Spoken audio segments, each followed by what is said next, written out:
अस्सलाम वालेकुम नाजरीन, आपको अच्छी तरह याद होगा कि 2016 में पाकिस्तान ने गवादर से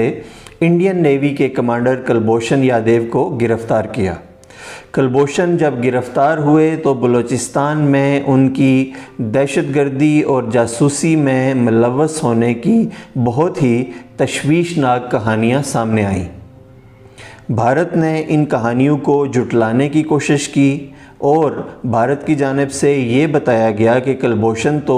एक आम कारोबारी शख्सियत हैं जो काफ़ी अरसा पहले इंडियन नेवी से रिटायर होने के बाद कारोबार में मसरूफ़ हैं। उनका कारोबार बैनुल अक़वामी है, भारत में भी है और ख़ित्ते के दीगर ममालिक में भी है। और साथ ही भारत ने ये शोर भी मचाना शुरू कर दिया कि पाकिस्तान में कुलभूषण के नाम नहाद इंसानी हकूक़ की खिलाफ वर्जी हो रही है। लेकिन हालिया दिनों में, हालिया हफ्तों में एक ऐसा वाक़या सामने आया है, एक ऐसी पेशरफ्त हुई है जिसने मुबस्सिरीन को, सिक्योरिटी के अमूर पे नज़र रखने वाले जो एक्सपर्ट्स हैं, उनको ये सोचने पे मजबूर कर दिया है कि शायद कुलभूषण तो सिर्फ़ एक मिसाल है और शायद भारत के साबिक़ फ़ौजी अफसरान का इस ख़ित्ते में जासूसी का नेटवर्क कहीं ज़्यादा वसी है, कहीं ज़्यादा फैला हुआ है। वाक़या ये है कि कतर की सिक्योरिटी एजेंसीज़ ने कोई 3 महीने पहले दोहा में इंडियन नेवी के 8 साबिक़ अफसरान को गिरफ़्तार किया है। ये 8 एक्स इंडियन नेवल ऑफिसर्स जो हैं, ये दोहा में एक ऐसी कंपनी में काम कर रहे थे जो फ़ौजी मशक़ें और फ़ौजियों की तरबियत का काम करती है। भारत की जानिब से इनकी रिहाई के लिए कोशिशें हो रही हैं। भारत की वज़ारत ख़ारजा, मिनिस्ट्री ऑफ एक्सटर्नल अफेयर्स जो है वो कतरी हकाम के साथ राब्ते में है। एक मरतबा भारत को इस अरसे में इन अफसरान तक सफारती रसाई फ़राहम की गई है, लेकिन भारत मज़ीद सफारती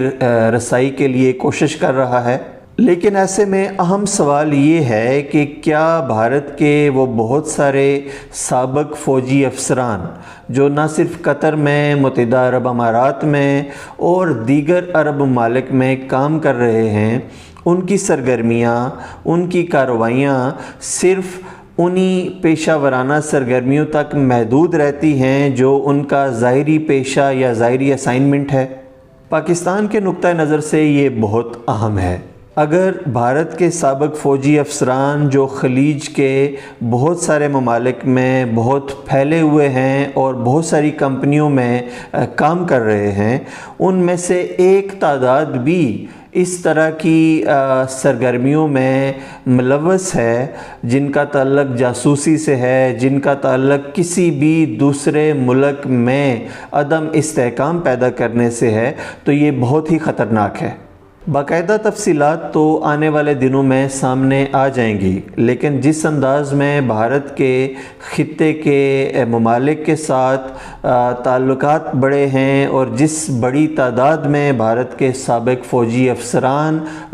ख़ित्ते के इन ममालिक में नौकरियां हासिल कर रहे हैं, मुख्तलिफ़ पोजीशंस पे काम करना शुरू कर रहे हैं, ये यकीनन पाकिस्तान के लिए भी और ख़ित्ते के उन मेज़बान ममालिक के लिए भी तशवीशनाक है।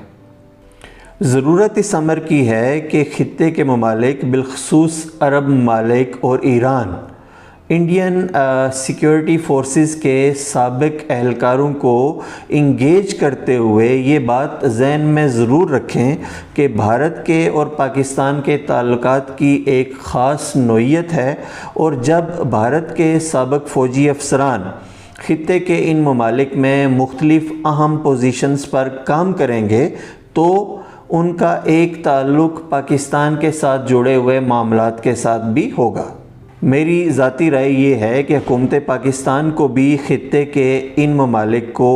इस तरह के मुमकिन ख़तरात से आगाह करना चाहिए और ख़ुद अपने तौर पे भी मुमकिन जो तदाबीर हो सकती हैं उनको इख्तियार करना चाहिए।